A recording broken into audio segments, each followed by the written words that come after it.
우리 인생을, 우리의 신앙생활을 정리한다면 사도행전 1장 8절 말씀입니다. 성령이 너희에게 임하시면 권능을 받고 예루살렘과 온 유대와 사마리아와 땅끝까지 이르러 내 증인이 되리라. 예루살렘 한 다락방에서 이 사역은 시작이 되어졌습니다. 성령이 임했습니다. 성령이 임하자마자 사람들이 뜨거워지기 시작을 했고 자기가 알지 못하는 말을 하면서 밖으로 뛰어나가기 시작을 합니다.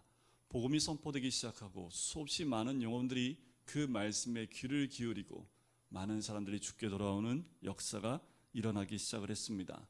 예루살렘으로부터 놀라운 은혜가 넘쳐나기 시작을 했지요. 예루살렘 중심가에서 있었던 사건입니다. 이 사도행전이 이 1장 8절 말씀대로 시작을 하지요. 예루살렘까지 7장까지 그 내용이 기록되어 있습니다. 어떻게 예루살렘 가운데 복음이 전파됐는지, 또 7장부터 12장까지가 유대와 사마리아까지 주의 복음이 선포되는 과정이 기록되어 있다면 13장부터 28장까지의 내용이 땅끝까지 가는 주의 복음이 선포된 내용이 적혀져 있습니다. 바로 이 복음이 나누어지는 그 과정들이 우리 신앙생활하고 있는 믿음의 사람들의 삶과 똑같아요. 우리가 예수 그리스도의 믿음을 통해서 어떻게 됩니까? 예루살렘, 우리와 우리 가정이 구원을 얻게 되지요. 우리와 우리 가정이 구원을 얻으면 그 다음은요, 내 아는 친척과 또 우리 아는 친구들과 내 주위에 있는 만나는 모든 자들에게 주의 복음이 나눠지기 시작을 합니다. 그때 어디까지 가나요? 나를 알지 못하는 사람에게까지 가서 주의 복음을 전하게 되는 것이 우리 믿음을 갖고 있는 모든 사람들의 모습입니다. 성령이 임하면 우리의 삶이 사도행전 1장 8절 말씀을 이루는 그 과정으로 나아가게 된다는 거지요. 성령이 임하면 누가 가장 놀랄까요? 제가 놀랍니다. 어머나, 우리 성도님들이. 그런데 저 놀라는 건요, 내가 놀라는 거예요. 이제까지 생각했던 것이 성령이 임하고 나니까 다 바뀌어버리는 거지요. 이제까지 내 마음 가운데 두었던 모든 생각이 성령이 임하니까 다 깨어지고 부서지는 겁니다. 이것이 옳은 줄 알았는데 성령이 임하고 나니까 다 사랑해야 되고 다 용서해야 되고 다 용납해야 되고 다 끌어안는 것으로 다 바뀌어버리는 거지요. 성령이 임하니까 제일 먼저 놀라는 것은 바로 우리 자신입니다. 내 모든 것이 그리스도 안에서 변화된 것을 경험하기 때문에 그렇습니다. 오늘 본문에도 보고 성경에도 보면 성령이 임함을 통해서 가장 놀란 사람이 베드로였습니다. 왜냐하면 복음은 당연히 유대인을 중심으로, 예루살렘을 중심으로 선포되어야 된다고 생각했기 때문에 그래요. 이방인에게까지 복음이 전파된다는 그 생각을 하지 못했습니다. 그래서 하나님이 베드로에게 환상을 하나 보여주세요. 우리가 앞으로 보게 될 10장이 나오는데요, 베드로가 12시 기도로 올라갔다가 졸렸나 봐요. 살짝 잠이 들었는데 비몽사몽간의 환상이 보이는데 보자기가 위에서 딱 하늘에서 내려와요. 보자기 안을 들여다보니까 부정한 짐승들이 너무 많은 거예요. 근데 하늘에서 음성이 들립니다. 잡아먹으라. 3번이나 반복을 합니다. 이 베드로가 이렇게 얘기를 하지요. 더러운 것을 어떻게 나보러 먹으라고 하십니까? 부정한 것을 한 번도 입에 대본 적이 없습니다. 라는 이야기를 합니다. 그러나 결국 베드로는 이 사건을 통해서 고넬료를 만나게 하신 하나님의 은혜를 누리게 됩니다. 고넬료가 누굽니까? 로마 사람이지요. 로마 장군입니다. 이방인입니다. 그에 가서 복음을 전하는 사건을 베드로가 경험을 하게 돼요. 바로 주님이 이 환상과 말씀을 통해서 뭐라고 말씀하시냐면, 내가 깨끗하다고 하는 것을 왜 내가 더럽다고 하느냐, 내가 인정하는데 왜 네가 제한하고 있느냐라고 말씀하는 거지요. 여러분, 우리 예수 믿어도요, 우리의 생각과 사고로 하나님의 사역을 제한하는 경우가 많습니다. 우리의 경험으로 우리가 제한하고 있을 때가 많아요. 그래서 우리가 놀라는 겁니다. 성령이 임할 때 놀랄 수밖에 없는 것이, 이런 줄 알았어요. 베드로처럼 유대인들처럼 복음은 선민인 유대인에게만 있는 것이라 이들은 그렇게 알고 그렇게 생활했고 그것이 이들의 믿음이었습니다. 근데 성령이 임하니까 어떻게 해요? 그들의 모든 생각을 하나님이 딱 치시면서 흩어버리신다는 거죠. 그래서 스데반이 순교했고 8장에서 많은 사람들이 고난 가운데 예루살렘 중심으로 모든 지역으로 흩어져 버리는 역사를 경험한 거 아닙니까? 사람들이 놀랐을 겁니다. 왜 이럴까? 우리가 믿음 가운데 서 있는데 왜 이럴까? 그런데 그 모든 과정이 하나님의 뜻이었다라는 겁니다. 하나님은 우리만의 하나님이 아니라, 나만의 하나님이 아니라 우리와 또 이 지역에 있는 모든 자들, 믿지 않는 모든 자들에게도 우리 하나님은 동일한 하나님인 줄 믿습니다. 사도들은 성령을 받고 나서도 유대인 중심, 예루살렘 중심으로 생각을 했습니다. 그런데 우리 주님의 생각이 다르다는 것을 오늘 본문에서 우리에게 알려주고 있어요. 14절에 보면 성령님은 예루살렘을 뛰어넘으신 분, 사마리아를 향하여 복음을 들고 뛰어가시는 분이 우리 주님이라는 것을 깨닫게 하십니다. 14절에 보면 이렇게 나옵니다. 자, 14절에 읽을 때요, 잘 읽으셔야 됩니다. 한번 읽어볼까요? 14절 시작.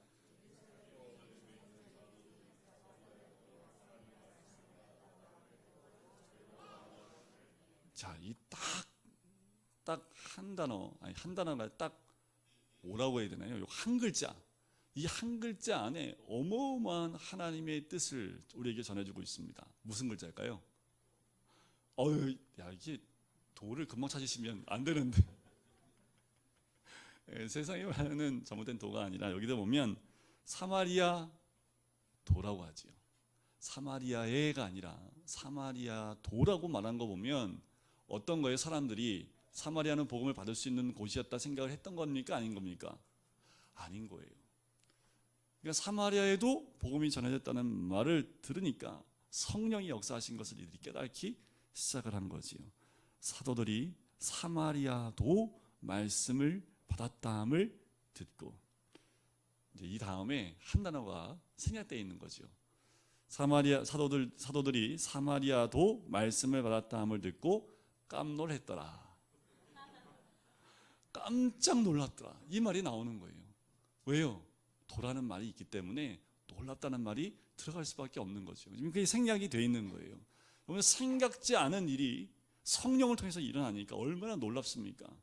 생각지를 못했어요. 왜요? 사마리아는 멸망받을 민족이었고 하나님의 사랑이 없는 곳이었고 심판만이 존재하는 땅. 그래서 유대인들은 사마리아 땅을 발로 밟지도 않습니다. 그거 아세요? 유대인들이요, 사마리아 땅을 밟고 들어오면 발에 묻은 먼지까지 떨어버리고 유대 땅으로 들어옵니다. 그러니 사마리아 땅을 어떻게 생각했던 거예요? 그런데 그 땅에도 복음이 전해졌대. 깜짝 놀란 거지요. 예수를 믿으면요, 이렇게 당황하게 됩니다. 왜요? 우리가 가지고 있었던 생각들, 사고들, 이게 당연한 거야 라고 생각을 했는데 그게 당연한 게 아닌 것을 예수를 믿고 난 다음에 보게 되는 거지요. 우리가 이제껏 생각했던 경험들, 뿌리들, 근거들, 하나님이 어쩌면 다 흩어버리시는 것이 아닐까. 성도 여러분, 성령은 우리가 싫어하는 곳에 가기 원하십니다. 그런 거 있죠. 주님, 저기만은 하면 넌 저기만 가면 돼. 하나님, 저기만은, 저 사람만은, 그러면 넌 저 사람만 만나면 돼. 항상 그래서요, 기도할 때 조심하셔야 됩니다. 저거만은 이라고 하면 하나님이 꼭 어디를 보내세요? 거기만 보내십니다. 어떻게 기도하시면 돼요? 주님, 어디든 가겠습니다. 누구든 만나겠습니다. 그런데 우리의 삶 가운데 우리가 그런 마음이 있을 수 있다는 거죠. 하나님, 저기만은. 그런데 우리 주님은 예수를 만나고 나면 저기만 가야 된다 라고 우리에게 말씀해 주신다는 거지요. 우리의 생각의 틀을 다 깨뜨리신다는 겁니다. 성령의 역사가 일어났습니다. 사도들이 이 말을 듣고 어떻게 해요? 14절 끝에 보니까 누구를 보내요? 베드로와 요한을 보냅니다. 자, 베드로와 요한이 당시에 어떤 사람이었을까요? 이거 아닙니까? 이거, 그죠? 한마디로 말하면 그 사도들 가운데 수제자들 아니었습니까? 그죠? 그런데 지금 누구를 보내요? 베드로와 요한을 보내요. 그 말은 지금 이 사안이 어떤 사안이라는 거예요? 굉장히 중요한 사안이라는 거지요. 이들이 이 말을 듣고 즉시 베드로와 요한을 보냅니다. 성령이 역사하시니까 바로 움직여요. 이게 살아있는 교회입니다. 성령의 음성을 들으면 바로 움직이는 교회가 하나님이 역사하는 교회예요. 하나님이 아무리 들려줘도 움직이지 않는 건 두 가지 경우입니다. 하나는 앉아있기를 좋아한다든가, 움직이기 싫어, 귀차니즘에 빠져 있다든가 교회가, 아니면 죽어 있는 거지요. 그 외에는 성령이 역사하시면 어떻게 할까요? 뛰쳐나가는 거예요. 즉시 반응이 나타납니다. 즉시 움직이고 확인하기 시작을 한다라는 거지요. 우리는 모두 그리스도의 몸인 줄 믿습니다. 우리가 그리스도의 몸이면 주의 음성 들리면 어떻게 해야 될까요? 어떻게 해야 돼요? 주의 음성 들리면 뭐 어떻게 해요? 바로 움직여야지.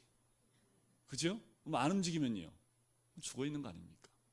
우리 모두가 그리스도의 몸이기 때문에 그리스도의 음성에 반응하는 것이 당연합니다.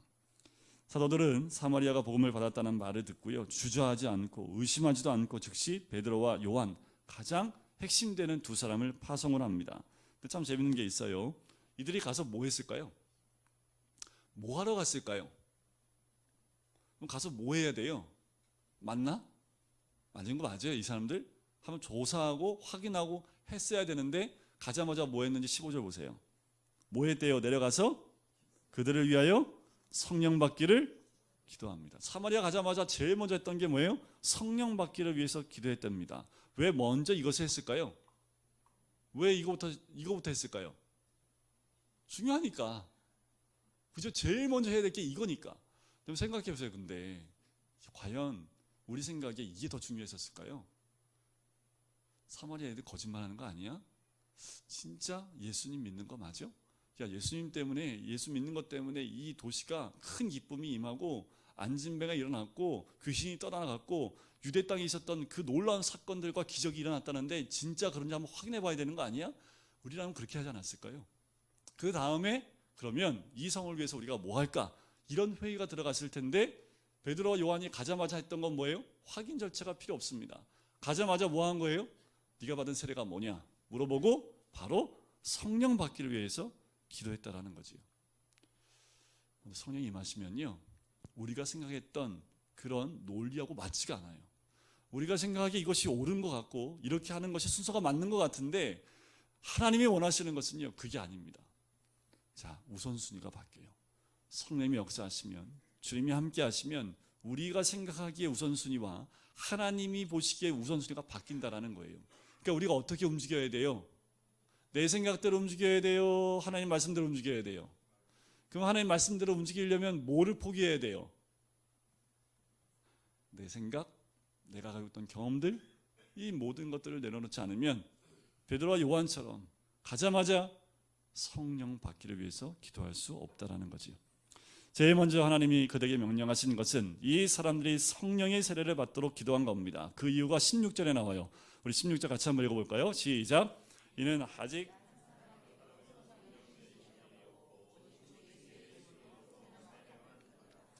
자, 세례에는 두 가지 종류가 있음을 이야기합니다. 예수님의 이름으로 받는 세례지요. 이것은 구원받았다라는 것을 의미하지요.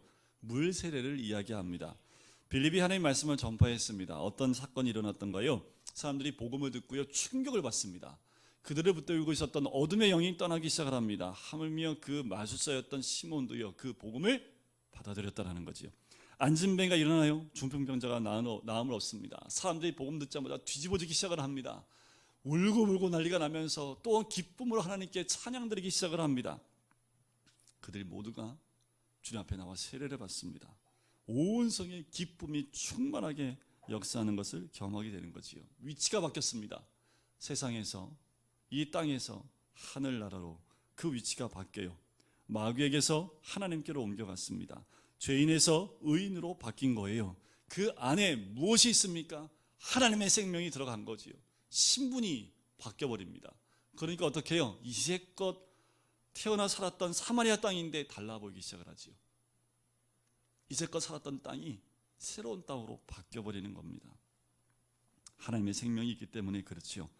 예수의 이름으로 세례를 받고 구원받게 된 것, 그 모두가 성령의 역사입니다. 성령으로 세례를 받았다고 말하기도 하지만 그렇지 않은 경우도 있어요. 우리가 세례받고 받자마자 성령의 세례까지 받는 경우도 있지만 그렇지 않은 경우도 있지요. 예수님을 영접하면 귀신은 떠나갑니다. 기적도 일어나요. 예수님이 내 안에 계셔서 나의 주인이 되십니다. 주인이 체인지가 되는 거지요. 그러나 성령의 세례가 또 있다라고 얘기를 하는 거예요. 성령의 세례가 무엇입니까? 우리가 예수 그리스도의 십자가 보혈로 또한 죽음과 부활을 통해서 우리 안에 그 생명이 들어왔지요. 그것은 나를 위한 주님의 은혜입니다. 그래서 그것을 믿음으로 우리가 뭘 받았어요? 구원을 받았지요. 이것은 성령의 역사입니다. 하지만 성령의 기름 부음이라는 것은 좀 달라요. 성령의 기름 부음 받는 것은 내 구원을 위한 것이 아니라 그리스도를 증거할 수 있는 능력의 세례를 의미합니다. 구원 받았다고 능력이 생깁니까? 생길 수도 있지요. 그렇지 않을 수도 있습니다. 우리가 위치가 바뀌었다고 우리 인격까지 다 변화되는 건 아니지요. 예수 그리스도를 믿고 구원을 받았지만 성령의 기름 부음을 받아야 성령이 임해야 능력을 받습니다. 능력은 나를 위해서 주어지는 것이 아니에요. 능력은 봉사와 헌신과 그 모든 것을 주기 위해서 주시는 거지요. 그래서 이것을 우리는 은사다라고 부르는 겁니다. 이걸 통해서 뭘 해야 될까요?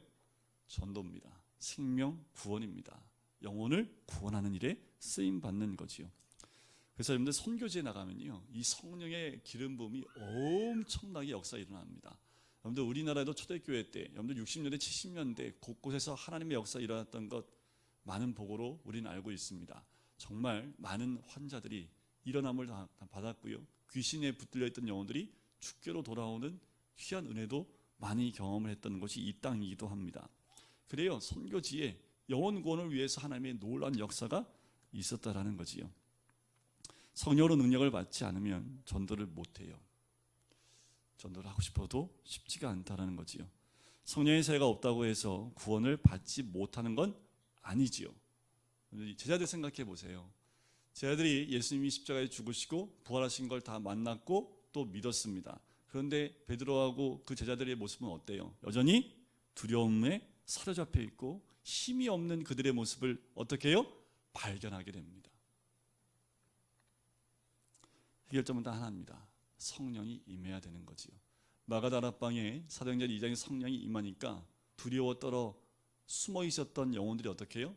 박차고 나가는 역사가 있고 또 복음을 들고 나가 복음의 능력을 나타내는 놀라운 역사를 경험하게 되는 거지요. 하나님의 일은 하나님의 방법으로 되는 겁니다. 하나님의 사람은 하나님의 음식을 먹어야 되지요. 예수님은 제자들에게 이렇게 말씀을 합니다. 예루살렘은 떠나지 말라. 하나님의 약속한 것을 기다리라. 그래요. 그래서 성령이 임하셨고 그들의 온 몸에 성령의 충만함을 임하게 하니까 하나님이 그들을 통해서 막혀있던 모든 부분들 다 뚫어버립니다. 그 영혼들을 통해서 막혀있던 심령들, 또 저주했던 많은 영혼들, 그 가슴들을 다 뚫어버리고 그들에게 복음이 나눠지기 시작을 합니다. 성령의 역사입니다. 우리 삶 가운데 이 성령의 역사가 있기를 주의 이름 간절히 축원드립니다. 이것이 성령의 역사로 성령에 사로잡혀야만 이 역사가 일어나는 거지요. 성령 세례가 임할 때 일반적으로 무슨 일이 일어납니까? 성령이 임하면요, 나타나는 증상들이 몇 가지가 나타나기도 합니다. 방언이 임하기도 하고요, 예언과 기적과 표적들이 따라오지요. 그분이 내 안에 들어올 때 조용히 들어오지 않습니다. 성령이 역사가 일어나니까 저도 생각해 보니까 막 기도하면서 성령의 뜨거움 받을 때는요, 그 안에 있지 못했고 저도 밤새서 기도했던 경험이 있습니다. 그런데 성령의 경험을 해보신 분들은 아마 내가 아니라 성령이 이끌리는 놀라운 은혜를 경험해 보셨을 겁니다. 그런데 꼭 그러고 봐도 아니에요. 꼭 성령이 임했다고 방언을 하는 것도 아니에요. 스데반이 성경 어디에도 방언했다는 얘기가 안 나와요. 성령이 임하면 이 방언도 할 수 있지만 하지 않을 수도 있습니다. 근데 똑같은 거 하나가 있습니다. 은사를 받지 못할 수도 있어요. 하지만 똑같은 건 뭐냐면 기쁨이 있습니다. 성령이 충만한 자에게 동일하게 나타나는 증상은 환경에 매이지 않은 기쁨이 있습니다. 영혼 구원에 대한 기쁨이 있습니다. 성령이 계신 곳에는 역사가 있고요, 성령이 계신 곳에서는요, 가만히 있지 못하기 때문에 여러분들 팽창하기 시작해요. 늘어나기 시작합니다. 움직이는 역동성이 있습니다. 정지하고 있지 않다라는 거예요. 그런데 혹시 자리에 머물러 계신 분 계십니까? 성령이 임하시면 머물러 있지 못하고 움직이기 시작을 합니다. 17절 보세요. 이에 두 사도가 그들에게 안수하며 성령을 어떻게 해요? 받습니다. 성령 어떻게 받던가요? 저도 저희 가기 전에 청년 때에도 많은 기도를 받았는데 정말 능력이 있으신 분들을 통해서 이 성령을 받은 기억도 있습니다.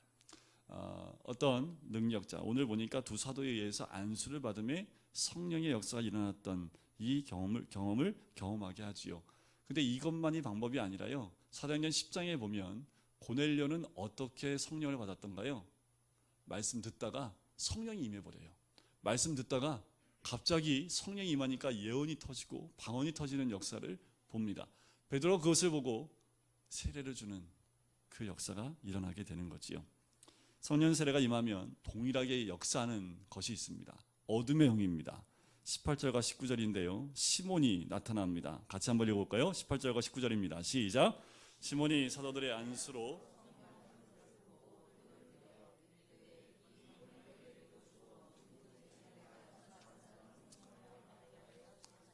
자, 성령이 역사하면 사단이 마귀가 공격하는 두 가지 방법이 있는데요. 가장 대표적인 방법이요, 박해하는 겁니다.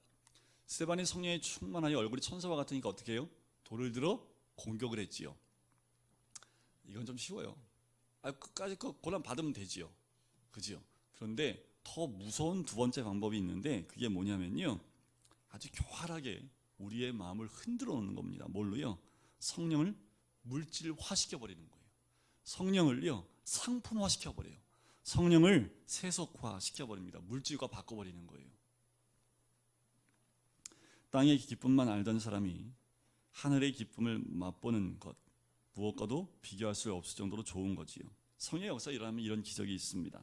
그런데 시몬이라는 사람이 나타나서 뭐를 했어요? 돈을 들여서 그 능력을 돈 주고 살려고 했습니다. 성령 사역의 결정적인 위기가 여기 있는 거지요. 성령의 역사란 결국 그리스도의 구원의 복음을 능력 있게 전하는데 그 목적이 있어야 됩니다. 이거 외에는 없어요. 성령의 역사를 통해서 이것이 물질화 되어지고 자기를 드러내는 것으로 이것을 사용하기 시작하면 이미 성령의 역사를 다른 것으로 사단에게서 넘어가고 넘어지게 되는 모습을 보게 됩니다. 성령의 역사는 반드시 선교가 있어야 합니다. 영혼 구원이 있어야 되고 또 전도가 있어야 된다는 거지요. 그런데 이 성령의 능력을 다른 것으로 사용하는 경우가 있습니다. 조심해야 될 부분입니다. 너무 쉽게 넘어지는 경우가 돼요. 주님 주신 그 성령의 능력을 가지고 그것을 가지고 영혼 구원을 하라고 했는데 그것으로 물질을 버는 일에 쓰는 경우가 있다라는 겁니다. 그리고 자기 왕국을 세우는 것에 그것을 쓰는 사람들이 있다라는 거예요. 더 무서운 건 뭐냐면 사람들이 그 능력을 보고 그 사람을 따라가기 시작한다라는 겁니다. 분별력이 없는 거지요. 전에 제가 광명에 있을 때 한 교회를 제가 알아요. 교인 숫자가 저희하고 좀 비슷한데요. 건축을 했는데 100억짜리 건축을 했습니다. 어떻게 했는지 아세요? 이제 깜놀했어요. 제가 그걸 듣고 어떻게 이제 그 교회 성도가 제가 사역했던 교회로 와서 얘기를 들었는데 성도마다 2억씩 대출 받아갖고 다 1인당 2억이요. 가정이 5명이면 몇 억이요? 10억이요. 그러니까 성도들이 나갈 수 있어요? 못 나가요? 못 나가요. 그래서 이분이 너무 힘들어가지고 목사님 찾아가서 목사님 교회를 좀 옮겨야 되겠다고. 그러니까 이게 지금 2억 묶여 있는 게 지금 그 가족 수대로 했으니까 뭐 1, 2억이 아니잖아요. 좀 어떻게 해결해 주시면 안 되겠냐고 했더니 담임 목사님이 그랬대요. 벽돌 빼가라고. 그 말 듣고 이분이 충격을 많이 받아서 다 포기하고 그냥 교회를 옮겨왔더라고요. 도저히 살 수 없는, 영혼이 죽어가니까. 여러분, 그분이 처음에 시작할 때 원래 그랬을까요? 그분 안에 성령의 능력이 있었던 분이라고 제가 들었습니다. 그런데 뭐가 들어가요? 욕심이 딱 들어가요. 물질화가 들어가니까 성령의 역사를 자기 것을 채우는 것으로 바꿔버렸습니다. 결국 그 건물 2단으로 넘어갔습니다. 100억짜리 건물인데 과연 그게 하나님이 하신 역사일까요? 우리가 분별하지 못하면 성령의 역사를 잘못된 것으로 오인할 수 있다는 거지요. 성령의 역사가 일어나면 전도와 구제가 일어나고요, 영혼을 살리는 일이 일어나야 되는데 그것을 가지고 물질 축복, 성공, 병 고치는 것, 은사 자랑 등으로 그것을 채워버리면 영혼이 오히려 죽게 됩니다. 우리의 맹점을 사단이 너무 잘 알아요. 성령이 충만해도요, 우리가 돈 좋아하는 거 너무 잘 알아요. 물질 좋아하는 거 너무 잘 알아요. 오죽하면 예수님이 하나님과 재물을 겸하여 섬길 수 없다고까지 얘기하셨겠습니까? 사단이 알아요, 몰라요? 정확히 알아요. 그래서 언젠가 쑥 들어와서 물질로 넘어뜨린다라는 거지요. 하나님의 영광 쪽에서 일을 안 하고요, 어떻게 하면 돈을 많이 벌 수 있을까 쪽으로 관심을 돌릴 수 있다라는 겁니다. 너무나 많은 사람들이 하나님이나 예수님이나 성령님을 자신의 성취를 위한 대상으로 바꾸어 버렸다라는 거지요. 사단의 속임수입니다. 시몬이라는 사람이 그런 사람 아닙니까? 시몬, 거기에 Y자를 붙이면 시몬이라는 말인데, 지금도 영어로 성직의 매매를 할 때 쓰는 단어로 남아 있습니다.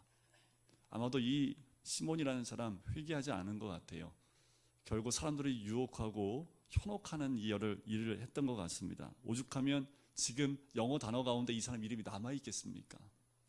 그만큼 무서운 겁니다. 성령의 역사를 돈으로 바꾸려는 그 시도들이 너무나 무서운 거예요.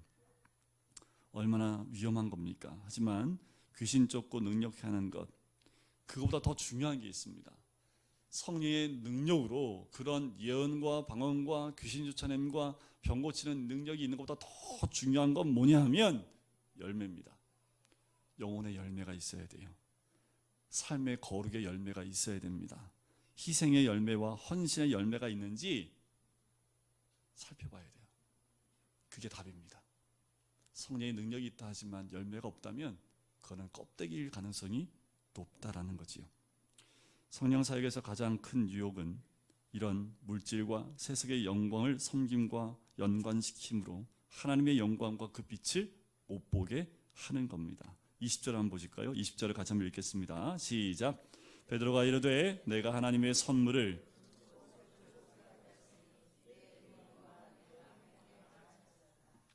하나님의 은사나 성령의 역사나 하나님의 교회를 물질적인 것과 연관시켜 해석하고 사역할 때는요, 이 베드로가 말한 것 같이 돼요.